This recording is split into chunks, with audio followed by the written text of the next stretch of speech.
Assalamualaikum warahmatullahi wabarakatuh. Saya Adila Fahria dari PGMI 2C dengan NIM 1119018300071. Saya akan membawakan materi tentang teori perkembangan kognitif. Teori perkembangan kognitif menurut beberapa para ahli. Yang pertama yaitu teori perkembangan kognitif Jean Piaget. Yang kedua yaitu teori perkembangan kognitif Vygotsky. Dan yang terakhir yaitu teori perkembangan kognitif Jerome Bruner. Selanjutnya, kita akan membahas tentang perkembangan kognitif Jean Piaget. Yang pertama itu kita akan membahas tentang perkembangan intelektual. Yang kedua, tahap perkembangan intelektual. Dan yang ketiga, tingkatan perkembangan intelektual. Dan yang terakhir, kritikan terhadap teori Piaget. Selanjutnya, perkembangan intelektual. Jean Piaget lahir pada tanggal 1989 di Neuchâtel, Swiss. Ayahnya adalah seorang profesor dengan spesialis ahli sejarah abad pertengahan. Ibunya adalah seorang yang dinamis, intelijen, dan takwa. Waktu mudanya, Piaget sangat tertarik pada alam. Ia suka mengamati burung-burung, ikan, dan binatang-binatang di alam bebas. Di dalam menghasilkan teori ini, Piaget meneliti anaknya sendiri secara berkesinambungan. Ia menitik beratkan pembahasannya pada struktur kognitif. Piaget berpendapat bahwa cara berpikir anak berbeda serta kurang matang dibandingkan dengan orang dewasa. Hal ini terjadi bukan hanya karena anak kalah pengetahuan dengan orang dewasa, melainkan juga karena perbedaan kualitas kognitif dari keduanya. Tahap intelektual seorang manusia di dalam memahami realitas dunia dan ilmu pengetahuan sangat dipengaruhi oleh umur dari individu tersebut. Nah, selanjutnya kita akan membahas tentang struktur. Pembahasan mengenai struktur atau disebut juga dengan skemata, yaitu organisasi mental yang tinggi, satu tingkat lebih tinggi dari individu waktu ia berinteraksi dengan lingkungannya. Skemata atau struktur ini berfungsi agar individu dapat menghadapi tuntutan dari lingkungannya. Apabila struktur atau skemata ini didapat, berarti telah terjadi perubahan dan perkembangan dari kognitif si anak. Selanjutnya, kita akan membahas tentang fungsi. Menurut Piaget, perkembangan intelektual harus didasarkan pada dua fungsi, yaitu organisme dan adaptasi. Pada fungsi organisme, di tahap ini setiap individu diharapkan dapat mensistematikan proses fisik atau psikologi menjadi sistem yang teratur dan berhubungan atau berstruktur. Fungsi adaptasi, perkembangan intelektual, dan perkembangan skemata atau struktur harus dapat mempermudah anak atau individu untuk memenuhi tuntutan dari lingkungan yang semakin meningkat, agar si anak dapat beradaptasi dengan segala realitas di luar dirinya sendiri.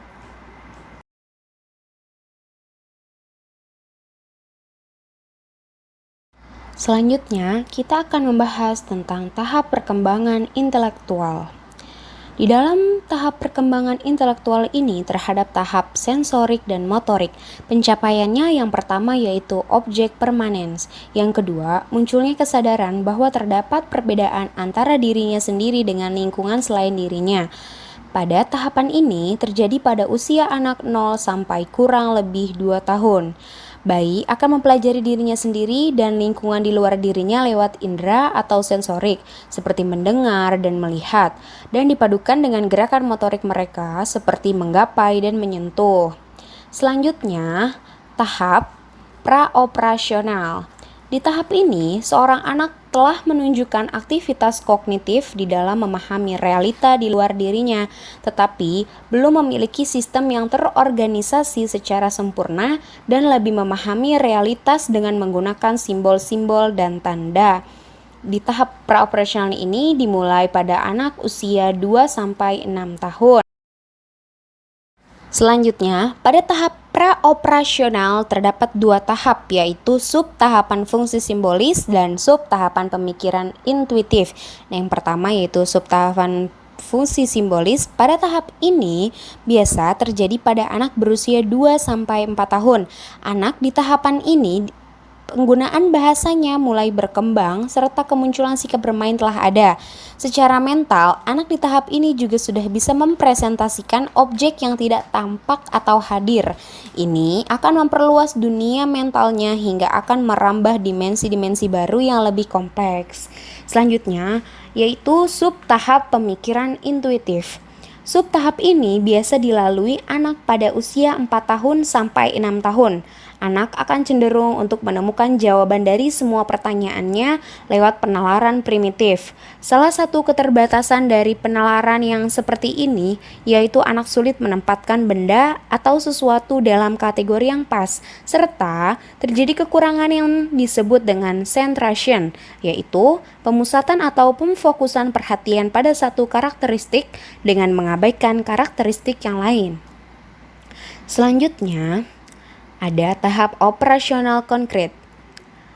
Tahap yang terjadi pada anak usia 6 tahun sampai 12 tahun. Penalaran intuitif telah digantikan penalaran logika di tahap ini, tetapi hanya terjadi dalam situasi konkret saja. Kekurangan pada tahap sebelumnya seperti egosentrisme dan animisme sudah hilang di sini. Namun, tanpa objek fisik di hadapan mereka, anak-anak pada tahap operasional konkret masih mengalami kesulitan besar dalam menyelesaikan tugas-tugas logika. Stop worrying about something. Sebagai contoh anak-anak yang diberi 3 boneka dengan warna rambut yang berlainan, Edith, Susan, dan Lily tidak mengalami kesulitan untuk mengidentifikasikan boneka yang berambut paling gelap.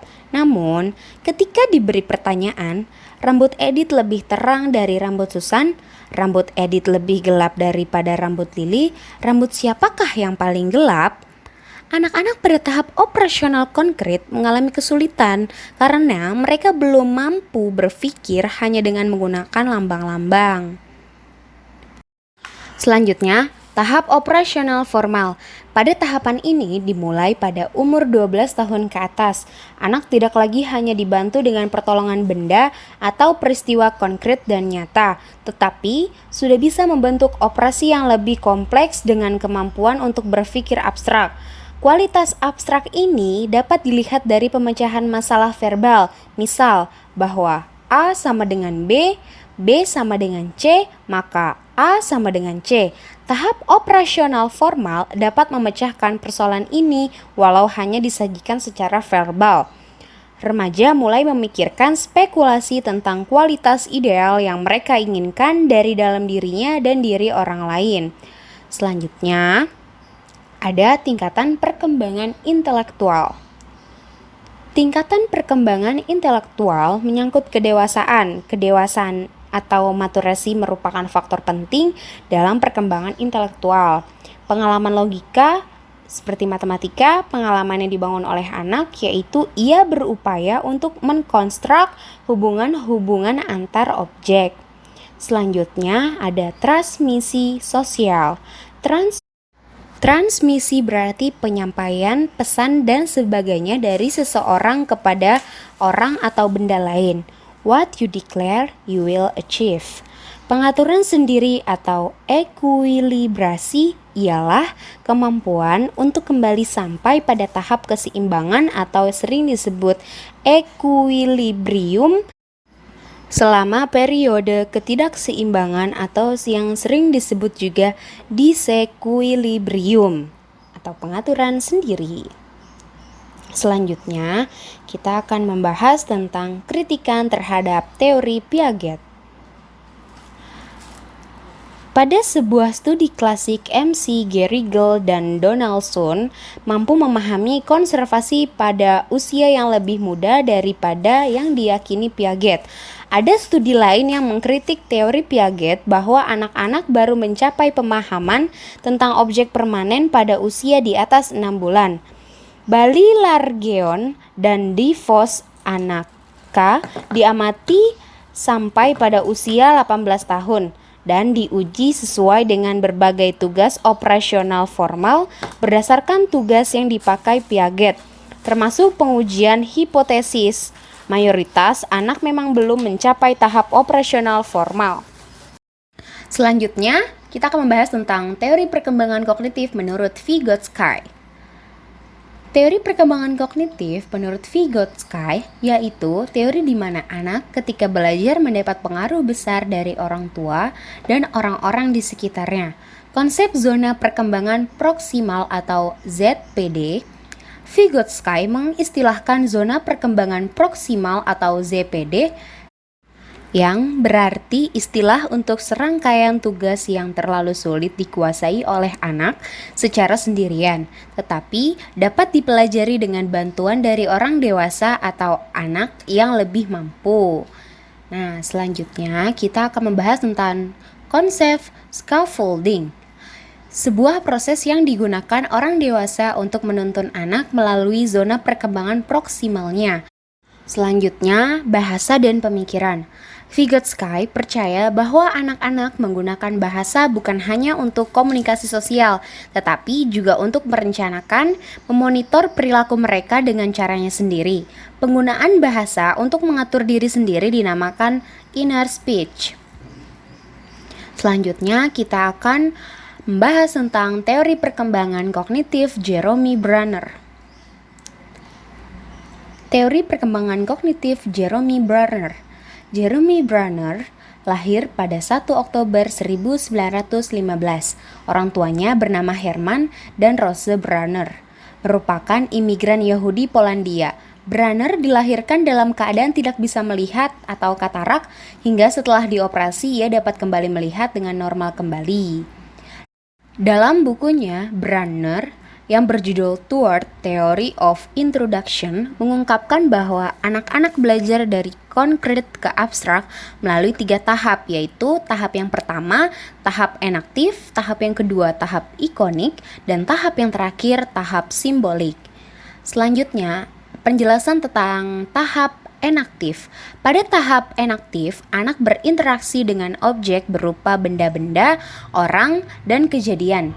Dari interaksi tersebut, anak belajar nama dan merekam ciri benda dan kejadian. Contohnya, pada saat kecil anak berinteraksi dengan ayahnya, ibunya selalu bilang, "Papa," saat menunjuk ayahnya.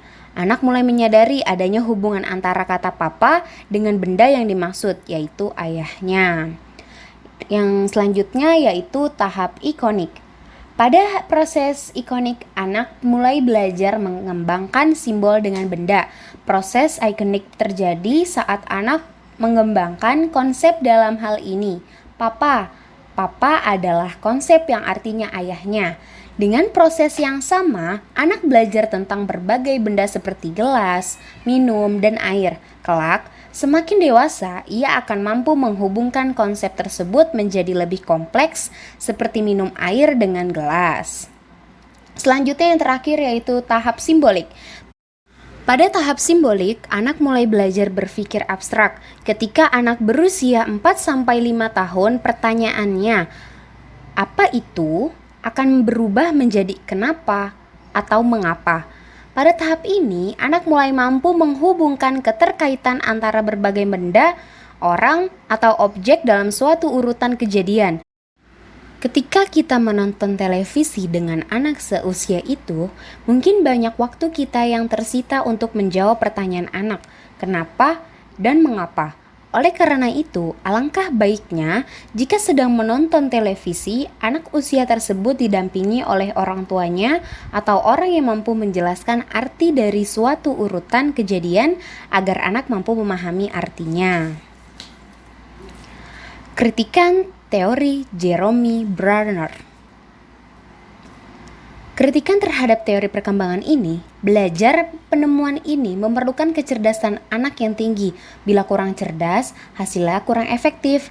Teori dari Bruner memakan waktu yang cukup lama, dan kalau kurang terpimpin atau kurang terarah, dapat menyebabkan kekacauan dan kekaburan atas materi yang dipelajari. Sekian penjelasan saya mengenai teori kognitif, kurang lebihnya mohon maaf. Semoga kita semua selalu diberikan yang terbaik di dalam kehidupan ini.